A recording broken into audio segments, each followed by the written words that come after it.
You got your Bibles, go ahead and turn to Revelation chapter 3. Revelation chapter 3. It's fun to have fun in church, isn't it? I like to laugh in church. I think it's good. While you're going to Revelation 3, it's a little bit of confession time here. How many in this room have ever, we'll just say in your life, gone to the refrigerator and really wanted a swig of the milk carton, and instead of taking the glass and pouring it out like you should, how many of you are guilty of opening the carton and just taking a swig? Let's hold the hands. All right, family members, you know who's guilty now. All right, drinking it right out of the carton. All right, how many of you have ever done that and realized that the milk had gone bad about a week ago? Anybody ever had that experience? Just me? Okay, that's nasty, right? So there are some things that are just not right. All right, that's one of the things. Sour milk, when you take a swig of that, and that's just not right. Everybody say that. That's not right. That's not right. All right, so we're going to play a game here. All right, this is an all play. Everybody play along. I'm going to say something, and if you think that's not right, I want to hear you shout it out. That's not right. All right? Now here you go. Well, so here's the first one. Chocolate-covered bugs. All right, so a few of you would be on that. All right. How about this one? This is controversial. Mushrooms. That's not right. All right. I am convinced, I can't prove it, but I think when we get to heaven, I think God's going to be like, listen, I never intended you to eat those things. All right, that's nasty. I believe, thank you, amen. All right, here's another one. Sushi. Okay, I love sushi. That's one of the things I love. I love sushi. How about this one? Licking a wooden popsicle stick. Ooh, that's not right. A couple of you. A few of you. That makes me just give me the willies. All right, how about this? Fried goat testicles. Especially for the goat, my resident goat farmer here is very much that's not right. I love it. How about this? When a little kid eats their boogers. Okay, how about when an adult does? All right, don't point fingers if that's you. It's totally not right. All right, why are we talking about that stuff? Because there's some things that are just not right. And of those things that we talked about, maybe many of you have experienced this. It's called the gag reflex, right? Where your body is just like, ugh, that's just not right. And maybe sometimes, again, we might as well just keep going. Sometimes that just comes back out, right? All right, can we just say that, right? You regurgitate, however you want to say that, throw up. That's your body's way of saying that that's not right. There are some things that are just not right. And our body will reject them in that way. And friends, here's where we're going with that. The same thing is true in God's church. There are some things that are just not right. And when they come into us, we take them in, it just doesn't set right in our stomach. And we're going to be talking about that. If you're a guest, we started a series last week. It's called The Elephant. And as you may have picked up by the picture, we've heard the phrase, the elephant in the room. And how many of us have been in situations where we know there's something going on, but nobody wants to address it? There's a big elephant in the room. We want to step around it. We want to avoid it. We don't want to talk about it. Well, friends, as followers of Jesus Christ, we are called to not only address elephants in the room, we're called to take care of them. We're called to smash them. We're called to get rid of them. Because we don't want to have things in our lives that prevent our relationship from Jesus Christ. And so we want to talk about these elephants that are in the room. And last week, if you were a guest or you weren't here last week, I would encourage you to go to our website, Yankton.church. We have all our messages there. You can watch them. Also our YouTube channel, Celebrate Yankton. And just a couple things about that before we move on. If you have someone that you've been inviting and say, hey, we want to come check out church, and that's a little nervous for them, they're not quite ready to take that step, I would highly encourage you to send them to our website. Have them check it out online. How many of us, before we go somewhere, we check it out online before we go? That's why we do that. The second reason we do that is because I know people are traveling. I know people are on vacation. I know some people have to work on the weekends. So when you're not able to be here, or when you're not in town, that's a way for you to stay connected with the body. It's not ideal. We'd love to have you here, but if that's just not possible, that's the reason why we do that. And last week, we opened up this series and we did what we call a reality check. And we said, do we really know God? Do we really honestly know God? Because here's the thing. Many of us, many Christians, and I've been around the church my whole life, many Christians like to say, I believe in God, but I like the kind of God that I call it the buffet God, right? Where I can go and I can take this little part of God and take this little part of God and leave that part of God and take this little part of God, and just kind of create my own God, which is exactly not a God at all. And we talked about that is to say, when you really know God, two things are going to happen in your life. You are going to love unconditionally. when you really experience God and you sense that, and I made a point of talking a story about when I met somebody really famous that I really was in love with, I thought it was great, how much more impactful should be meeting the God of the universe and seeing that and understanding that. But the second thing is, you will live completely changed. Your life will never be the same when you truly know God and you experience that, and we can see that. So today we're going to go back to what I was just talking about. How did you know that there are some things that turn God's stomach? Did you know that? Now, I mean that figuratively. We understand God doesn't get sick in the same way that we do, but we understand there's certain things that are just not right. And God says when those things happen, we need to address them. We need to talk about them. So I'm going to go back to Revelation chapter 3. And if you've got your Bibles, you can go in there. It'll be on the screen as well. But I want to talk to you, set this up for you. This is Jesus, and Jesus is addressing, there's 7 churches that had existed very early on in the Christian faith. And one of the churches is a church called Laodicea. Now, little Bible reading tip on that, okay? If you're come to the Bible and you're reading a word and you don't know how to pronounce it, just say it with confidence, okay? No one else knows how to pronounce it either, okay? So we're going to call it Laodicea. I don't know if that's how you say it or not, but we're just going to call it that, right? So there's a church, and it's a city in Europe that was a church plant. And a little bit of history of this before we look at that. About 35 years before this was written, there was a massive earthquake in the city, and it completely destroyed the city. And they had been rebuilding this city. And this city was a very powerful, very strategic place. I equated in my studies to kind of what we would think of Sioux Falls today. It was kind of a central hub of the area. It was a big center of theater and medicine and commerce. And this earthquake did some damage. But they were trying to rebuild. And they rebuilt, and they did a really great job. So this is about 35 years after that. But they had one problem, and it was their water system. And as you know, with the city, water is key to life. That's one of the reasons why we exist here in Yankton, is because we're so close to the Missouri River. They had a water issue, and the river that was in the town had kept drying up in the summertime. So in the Roman Empire, they had built these aqueducts. Maybe you've heard of those before. And there was 2 cities. One was Hierapolis, and one was Colossae. And they would pipe water in these aqueducts to the church at Laodicea. But here's the problem, is the one at Hierapolis, the water was really warm. And at Colossae, the water was really cold. So by the time it came all the way down the aqueduct and got there, it was neither hot nor cold. It was kind of lukewarm and just nasty. And it had picked up some impurities along the way. And basically, it had become completely ineffective. So, have that in the context. We're going to look at Revelation 3, verses 14 through 16. The angel to the church of Laodicea writes, "These are the word of the Amen, the faithful and true witnesses, the ruler of God's creation. I know your deeds. You are neither cold nor hot. I wish you were either one. So, because you are lukewarm, neither hot nor cold, I am about to spit you out of my mouth." Now that's Jesus talking. Those are some powerful words to the church that Jesus said. And that word there, "spit you out of my mouth," the reason why we're talking about that is that's actually the word emu. Okay, now sometimes I think the Bible translators maybe just a little playing it safe. That's actually the word vomit. It's not like spit out, like it's like, this is not right. I've taken in something and I'm looking at this church and I'm seeing stuff in this church and it's lukewarm and it's just not right. So today we're going to talk about a reality check, and I want to ask the question for you today. Have I become lukewarm? If God were to look at my faith right now and my faith journey, would He say that I am lukewarm? Because we don't want to be that. Because God says if you're lukewarm, if you're neither hot nor cold, that's not right. It turns in my stomach. There's something that's wrong with that, and I want to try to make that right. And this is not something new. This is something that's very old. If you go all the way back to the book of Isaiah, chapter 1, Isaiah is talking about God. And this is what God says. This is the words of God to Isaiah. "Stop bringing meaningless offerings. I cannot bear your worthless assemblies. Your appointed festivals I hate with all my being." This is God talking about His church. "They have become a burden to me. I am weary of them.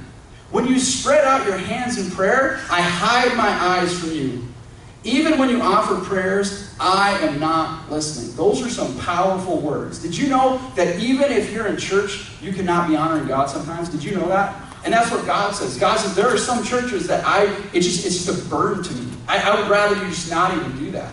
And as a pastor of a church, friends, I always want to make sure that we're not that church. How can we grow in our faith? How can we make sure that we don't become lukewarm? And here's my point. God cares about our heart, not our actions. I'm going to say that one more time. People look at our actions. We look at the actions of people, and then we make judgments based on the actions. God doesn't look at our actions necessarily. He looks at our heart. Because even in this statement, he's saying, you're coming to church, you're bringing the festivals, you're bringing the sacrifices, but your heart's not right. And if your heart's not right, that turns my stomach. I want to make sure that your heart is right and that you're not lukewarm. So if you want to take out your note sheet, I would encourage you to take notes during this message, all of our time, so we can go back and review them. There are 3 indicators of being lukewarm. So if you want to take the lukewarm test in your life, to say, okay, am I lukewarm or am I where I should be? Here are 3 tests that you can use in your life. Here's the first one. You've lost your passion.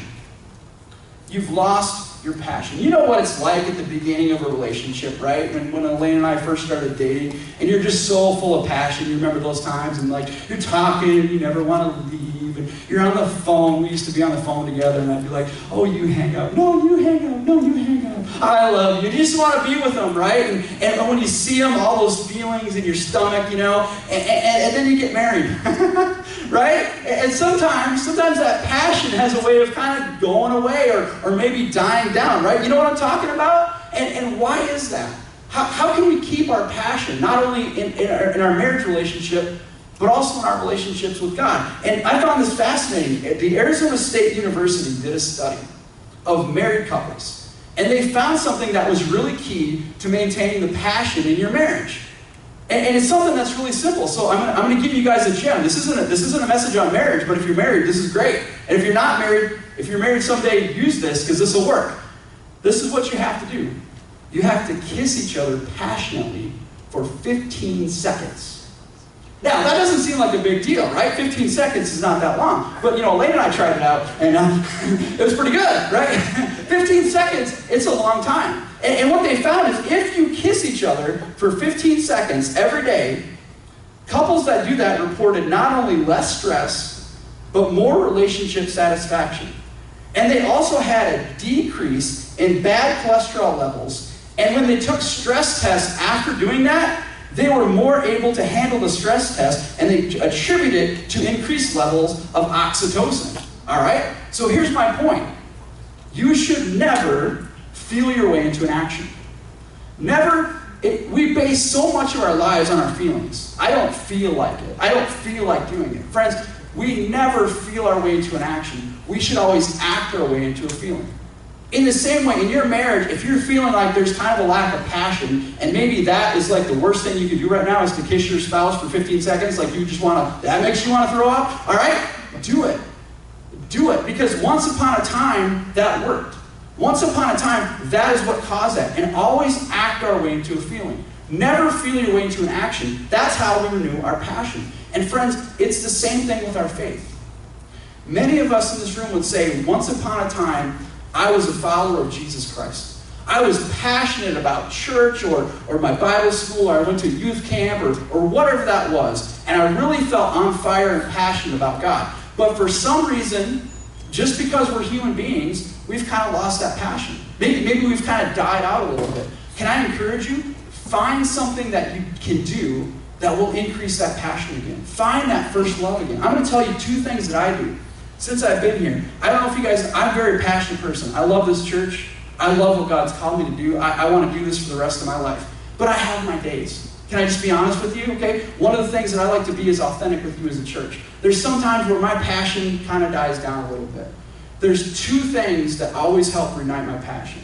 The first one is when I sit down and I have conversations with you.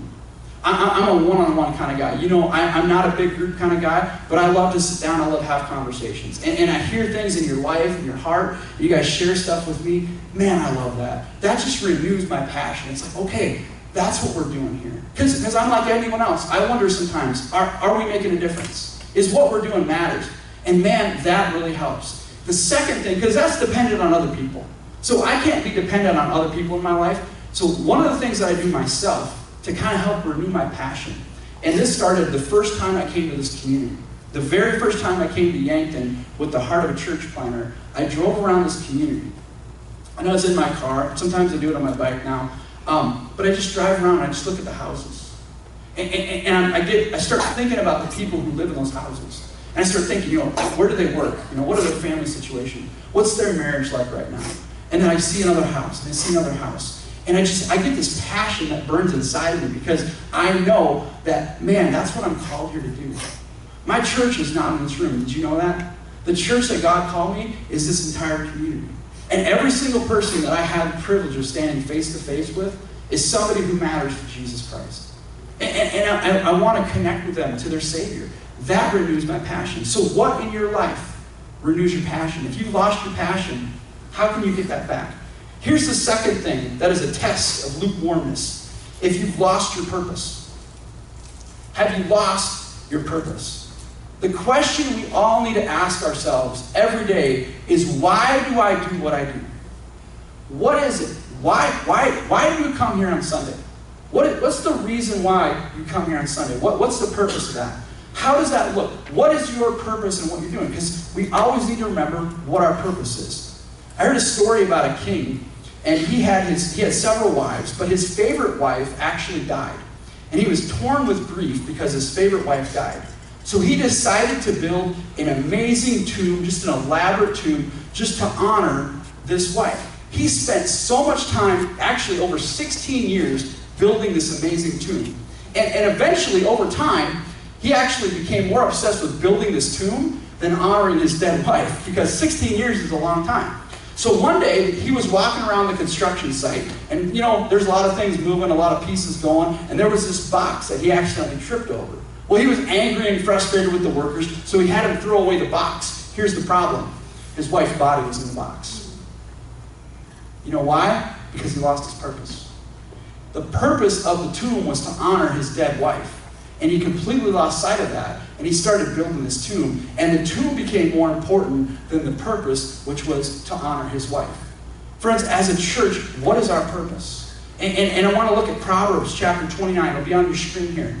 Where there is no vision, the people perish. We live in a community where every day somebody is dying. And that should break our hearts. We should know, are they spiritually resolved? Because where are they going to spend eternity at? That's the purpose. That's why we're here. It's because if someone dies and they're separated from Jesus Christ, we can't go back and fix that. We should live with a sense of urgency that we should always try to have that focus on why do we do what we do. If you turn it on your back of your CFL, if you want to turn that over, there's what we call our 5 purposes as a church. And we talk about these all the time because these are the reasons why we do what we do. This is the reason, the why for what we do. And we need to keep that in mind. What our vision is, what our purpose is, so we can keep going and not become lukewarm. Here's the third one. You've lost your perspective. Lost your perspective. I'm going to go back to our church in Laodicea. Revelation verse 17. This is what Jesus says. You say, I am rich. I have acquired wealth and do not need a thing. But you do not realize that you are wretched, pitiful, poor, blind, and naked. Ouch. They had lost some perspective. See, this community had been blessed with worldly wealth. And they had a lot of things. And Jesus was saying, you might be financially secure, but you are naked, you are exposed, you are pitiful and poor. They had completely lost their perspective, because here's what happens. And the same thing happens to us in this country.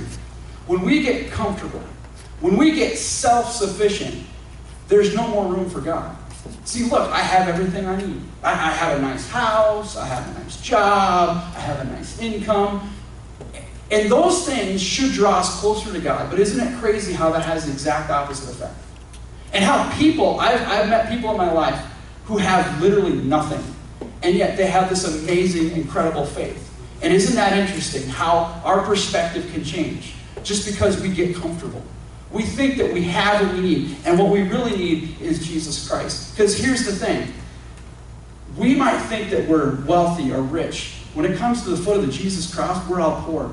No, the gap between us and Jesus Christ is the fact that not one of us is worthy of what he gave us. No one deserves the grace that Jesus Christ gave us on the cross. That is the gap that we have to overcome. And that we always need to have that perspective. And because of that, because we realize what Jesus has done for me, what he's done in my life, the gifts that he's poured out in my life, out of result of that, what I do is I love and I serve other people. And when somebody offends me, I look past that because I see what Jesus did for me and how he forgave me. And when I look at the stuff that God has given me, the worldly wealth that God has blessed me with, I don't assume that all of that is just for me and I'm just going to spend it on myself. We look at how we can be generous. How can we value other people? How can we share that? That is the perspective that we need to have. And if you're lukewarm, you've lost that perspective. You've lost that purpose. And so we need to go back and we need to look at that. So I want to continue on with what we're doing here. I want to find that passion, that purpose, and that perspective for you. And there's two truths, or two keys to what I'm calling heating up, right? We don't want to be lukewarm. We want to get hot again, right? Church, you want to get hot? All right, let's do it, right? Now, these things, I'm going to give these to you, and they're really simple. And you're going to say, Pastor, this is not rocket science. And I'm going to say, exactly, all right? These are two very simple things that if you're feeling lukewarm, you can do these two things, and it's going to help heat you up. And we need to do these as a church. Here's the first one, time. Time. Time is a huge thing. I've heard this quote before said, if Satan can't make you bad, he will make you busy. And I see that all the time. We are so busy. We are so busy. We got all these things going on. Busy, busy. Wherever you ever ask somebody how busy, how they going, they say busy, right? Or maybe they say busy, busy. If they give you the three busies, then you're really right. Busy, busy, busy. I'm busy. We're all busy. We have things going on. But here's what I want to say to you. Your time is so important. It is so, so key. And every single person in this room is an adult. If you're an adult, basically you have that choice of how you're going to spend your time. No one in this room, I hope, is a slave, right? Okay? So if you're not a slave and you're an adult, you have a choice to decide how you will spend your time. And I'm going to say this. What you make time for is your priority. Whatever you make time for, that is your priority. And if you don't know what that is, you do have one. And I can show it to you. I just got to look at your calendar. So if I look at your calendar, I will tell you what your priorities are. And if your calendar is blank, that probably means you are too, okay? We need to know where our time is going. Our time is the most valuable resource that God has given us. And we need to know where that goes. I have a lot of people. So if you're a guest, many of you already know this. I work a part-time job. I used to work a full-time job. And now I'm here at the church part-time. So I work 32 hours a week at my part-time job. I spend 20 hours at the church. I'm a 60-hour week guy anyway. That's just kind of who I am. I have a family. I have a marriage. I have 2 boys. I have extended family, all of those things. And people ask me, I'm in school, I'm getting my master's degree. People will ask me, Pastor, like, how do you do that? How do you spend all that time? And the answer is really easy. It's my calendar. I prioritize my time in my calendar. Here's the crazy thing. All those things that I just listed, oh, and by the way, I spend time with God. It's on my calendar. He's a priority to me. I put it on my calendar. I'm going to make this statement. My calendar is more important than my Bible. Did you know that? Because if I don't take care of my calendar, I won't find time to read my Bible. How many times have you gone through your entire day and I didn't open God's Word at all? You know why? Because it's not on your calendar. It's on mine.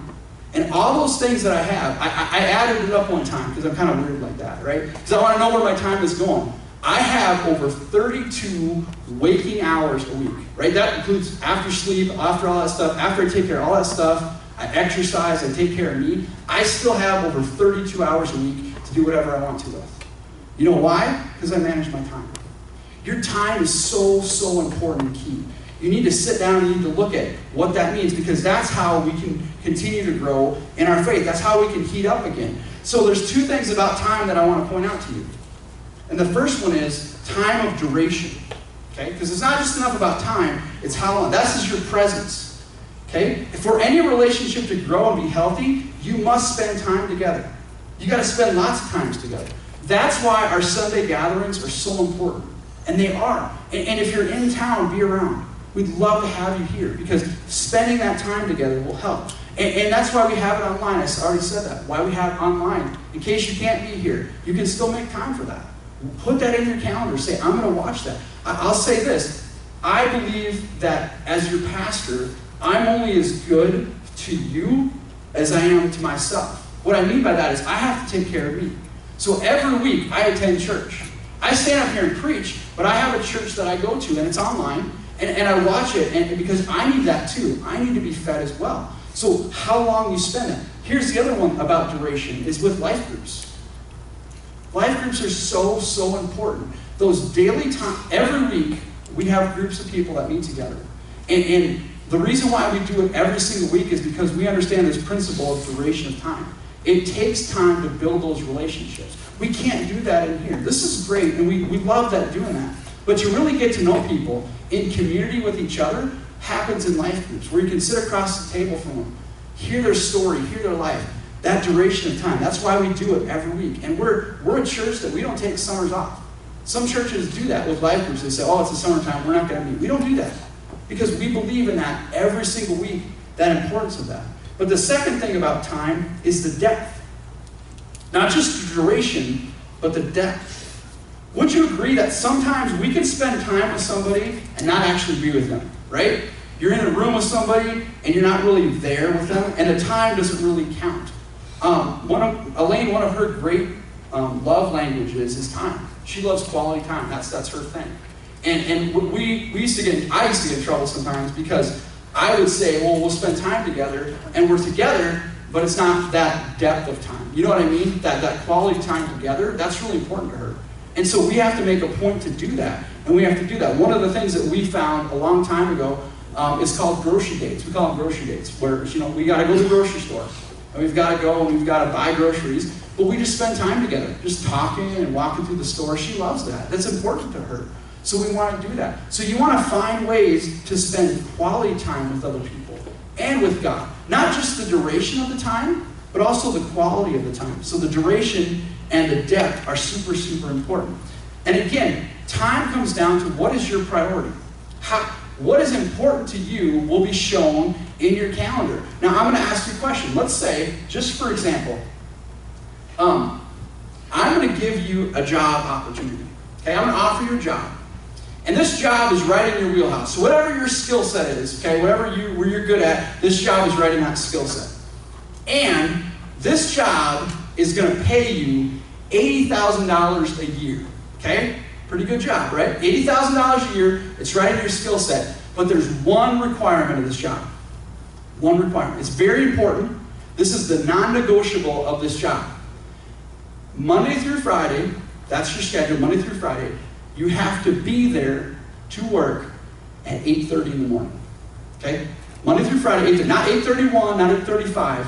Like you have to be there ready to go at 8:30. Now I don't want to show of hands, but I just want you to think in your head. How many of you would be like, yeah, I take that. I do that. Okay? Now, here's the deal. Every Sunday, we have an opportunity to provide an environment for our community to come and meet their Savior. And their entire life is going to be changed for the rest of their lives and through all eternity.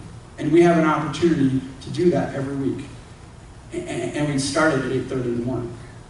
Okay? Do you see your perspective on that? Now, I'm not saying that because I don't want anybody to feel guilty. Please don't hear that. Okay? Well, what I'm saying is because that should be a priority. What is a priority to us? You know, every week we come in here and we start setting up everything at 8:30 in the morning. That's when we do it. And I'm not telling you that you have to be. Please don't hear me say that you have to be here every week. That's not what I'm saying. We have people that are here that are doing setup. What I'm just asking you is, what's your priority? Is that important to you? And if it is, maybe what can you do? Maybe you can't do it every week, but maybe once a month you can show up and say, hey, I can help set up. Does that make sense? So whatever is important to us is what we'll do, and that's how we'll spend our time. Here's the second thing. Time, duration, depth. The second one. Trust. Trust. I believe trust is the greatest contributing factor to lukewarmness and the issue of trust. Like, this lack of trust is what leads us to being lukewarm more than anything. Proverbs 3, 5, and 6 says this: trust in the Lord with all your heart, and lean not on your own understanding. In all your ways submit to him, and he will make your paths straight. Trust is a key to growing hot again with God. Now, I just want to talk to you for just a second about this. Many of you know I take God's word very seriously, and I've been given a charge to preach to you, and that's something that I definitely take very seriously. I have all of our series planned for the rest of 2019. I'm just starting to work on 2020. And so I take this responsibility very seriously. But the reason why I'm telling you that is because this next point that I'm going to preach, I honestly had no idea how I was going to say it, even up until yesterday. And that's really hard for me because sometimes I really want to take this seriously. I want to be planful and prepared. And I knew what I wanted to say, but all week long I was just wrestling with it. And I couldn't quite get it out and couldn't quite figure out what I wanted to say to you about this concept of trust. And so yesterday morning, I was up in Watertown, spending some time with my parents, and I love to ride my bike. It's something that I do. And I brought my bike up to Watertown because I wanted to ride my bike on the bike path they have there that goes all the way out and around Lake Campesca. If you've ever been out there, it's beautiful. I had never done that before, so I brought my bike up there to do that, and I'm going to show you a picture. This is yesterday morning at Lake Campesca. So people ask and say, Pastor, why do you get up at 6:15 in the morning and ride your bike 20 miles? That's why. It's just beautiful, and I love doing it, and it's gorgeous out there, and it's really good time that I have with God. That's kind of my time to kind of refuel and refresh. And I was just going over this again in my head, and I was really wrestling with this concept of trust. I knew what I wanted to say, I just couldn't bring it out and communicate it. So again, I'm at the lake, I have my bike, and there's a bike path. And it goes around Lake Campesca. I've never been there before to the lake. And so I've tried to find this bike path. Now there was some times when there were signs that kind of showed me where to go. There was a path, it was pretty clear. I would get on it and I would see it as it would go around the lake. And I was really appreciative of the path because I knew that it went around the lake. I didn't know where I was going, but I just kind of followed the path. I watched the path. I tried to stay on the path as we went around the lake. There were some times when I wasn't sure where to go, the path wasn't very clear, and I find myself kind of drifting off a little bit. I look over and I'd be like, oh, there's the path. I need to get back on the path and do that. And so that was me riding around on the path and trying to stay there. But whenever I got kind of lost, I wasn't sure where to go, I would look over and I would see this lake. The lake was kind of my guiding force. Does that make sense? So the lake is over here, and I would see that, but I would stay on the path and I would look to the lake. So where am I going with that? It dawned on me this concept of trust. See, this path that was made around this lake, I'd never been there before. But it was made by people who understood this lake. They lived there. They enjoyed this lake. They wanted to create this path that would take people around the lake. They spent time planning it, right? They put financial money into creating this beautiful paved path for me to go around. And they put a lot of sweat equity into it, right? They did a lot of work. That's a lot of work to build and maintain and pave this path that goes around the lake. Now, how silly would it have been for me to say something like this? Well, sure, they got this path, but I'm a pretty smart guy. I can figure this out. I can find my way around the lake. I don't need to follow this path. I don't need to stay on this path. I can figure it out. Now, could I still have gotten around the lake if I would have done that? Probably. I could have probably figured it out. But can I tell you something? It was a lot easier. It was a lot easier to stay on the path to go around the lake. And I appreciated that. I never met these people. I probably never will. But I stayed on the path. And I followed the path. Okay, so what does all that mean? I want to unpack it here for you for a second. I came down here. I had never pastored a church before. I had no clue what it was like to pastor a church and what that means. And this verse that we just talked about in Proverbs, where it says, trust in who? Trust in the Lord with all your heart. And lean not what? On my own understanding. Okay? Guys, if this is me, and if you guys are following me, we're all in big trouble. No one more than me. Okay? Because I'm going to be in big trouble. Because I can't do that. I have to trust in God. And I kind of took this as looking at the lake. Well, that's really good with the verse, man. Good job, Dan. I had to look at this lake and say, God is my lake. God is the guiding force that I have. And Celebrate Church, again, if you're a guest, that's the path that we're following. And I've been a part of Celebrate Church. I had the privilege of doing that. And just to kind of tie it back into what I'm talking about, there's lots of ways to do church. Can we just agree on that? There's a lot of different ways that churches look different ways, they do things different ways, they say things different ways, all of that stuff. And I'm not here to judge that at all. But what I'm here to tell you is because Celebrate Church has done something that's really cool. It's created a path. It's created a path around, because it's people who love God's church and want to try to do church the best we can and try to make it as easy as possible to take somebody from a terrible, awful situation where they're separated from God and bring them not only to a relationship with God, but into an active part of a family who can help them grow and love. And that's the path that I'm trying to stay on. And I'm following that. Do I always get it right? Of course not. Am I going to get off sometimes? Sure. But I'm going to stay on this path. And here's the other thing. Man made the path, right? That's a man-made thing. Man made the path, but God made the lake. Amen? Okay, that was pretty weak. I'm going to give you another chance at that. All right, let's respond like this is actually God. Okay, man made the path, but God made the lake. Amen. That's a little better. Okay, listen. Here's what I'm trying to say. 41 years old, God's called me to pastor this church. I don't want to do anything else with my life. I love you. I love this community. I'm in. I want to do it. Here's what I'm looking for. I'm looking for people who are going to look to the lake, which is God. People who are going to follow the lake. When we get off track, we're going to look back at the lake because God's our guiding force. And I'm also looking for people who want to get on the path. Are there lots of ways to do church? Sure. This is the path that we're going to follow because that's what God's calling me to do. Now, I know that you say, well, so Jeff, we just do whatever you say. That's not what I'm saying. Okay? What I'm saying is I've invested myself in time. There are people who love me, who are helping me through this, who are walking me through these ideas and decisions, that we can create this path, that we can create a church family here in Yankton that's going to make a difference. That we will never be a church where God is going to say, I'm just so tired of you guys gathering. I want to be a church where people come and no matter where they're at in life, no matter what they're feeling, they just feel welcome. And they feel loved and they feel appreciated. And there's people that will walk with them and say, listen, I'm not here to pass judgment on you. I'm just going to love you. And I'm going to walk with you and help you and be that. And that's what I really want to be as a church. I really want to be the place where people can come and do that. Psalm 118:8. It says, it's better to trust in the Lord than to put your confidence in man. Did you know that verse, I love about this verse, that's the exact middle of the Bible. Did you know that? If you want to find if you take every word in the Bible, chapter and verse, the exact middle of Psalm 118:8. And it says it's better to put trust in the Lord than to put confidence in man. Friends, I'm looking for people who want to put their confidence in God. Who will say, I am going to be passionate about following Jesus Christ. And I know my purpose. My purpose is that I want to help as many people as I can come to a relationship with Him. And I want to keep that perspective that our worldly wealth and the things that we've been given are not for our benefit. It's for benefit of other people. And I've shared this last week, but I'll say it again. There is absolutely nothing unique about Elaine and I. Absolutely nothing. Elaine and I moved to this community 2 years ago.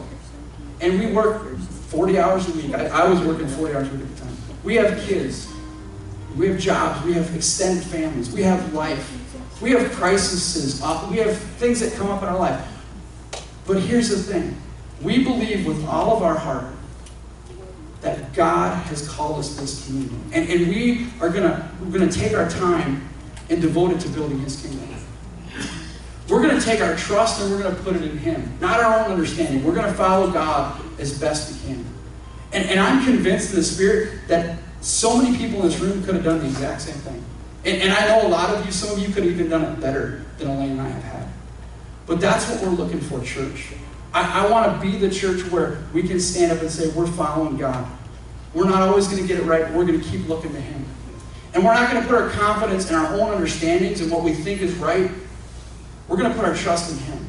And we're going to follow a path that has been paved for us, that we can go around and we can help lead people to that relationship with God. And we can never be a church that's lukewarm. Let's go ahead and pray. At the bottom of your note sheet, there's a line that says my action point. I want us to take about 30 seconds, and I want you just to write something down in there. What can you do? What is something that you can do right now or this week that will help you? Maybe it's your time. Maybe it's something to do with trust in God or earning what we're doing here. Think about that and write that in there.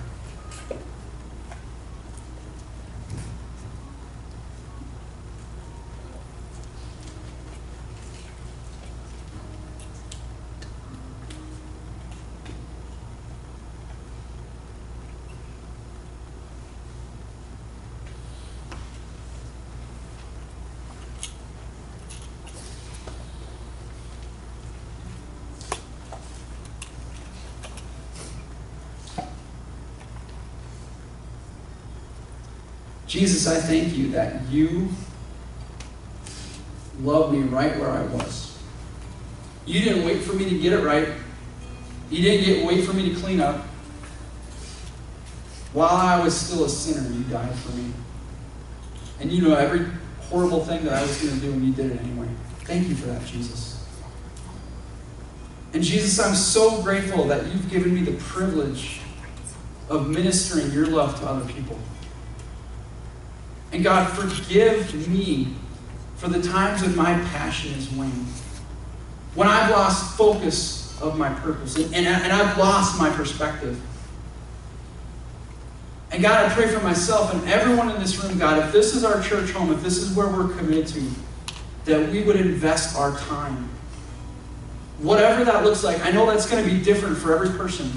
And whatever stage of life you're in right now, God, whatever that is, that time would be committed to your kingdom. Maybe for the first time, maybe somebody needs to sign up for Riverboat Days and go help with the kiddie train. Maybe that's the time that they can give right now. That's awesome.